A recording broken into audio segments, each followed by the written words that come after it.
పూల చవితి రోజు పుట్టలో పాలు పోస్తూ పఠించాల్సిన మంత్రాలు, శ్లోకాలు ఇవే.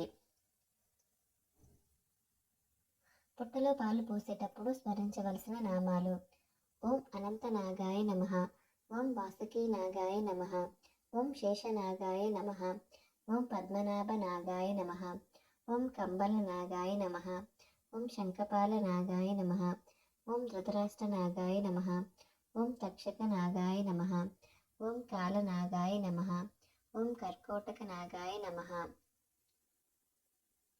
పుట్టలో పాలు పోస్తూ స్మరించాల్సిన మంత్రం: పాహి పాహి సర్పరూప నాగదేవ దయామయ, సస్తంతాన సంపత్తిం దేహి మే శంకర ప్రియ, అనంతాది మహానాగ రూపాయ వరదాయ చ, తుభ్యం నమామి భుజగేంద్ర, సౌభాగ్యం దేహి మే సదా, శరణవ భవ శరణవ భవ శరణవ భవ పాహి మాం, శరణవ భవ శరణవ భవ శరణవ భవ రక్ష మాం.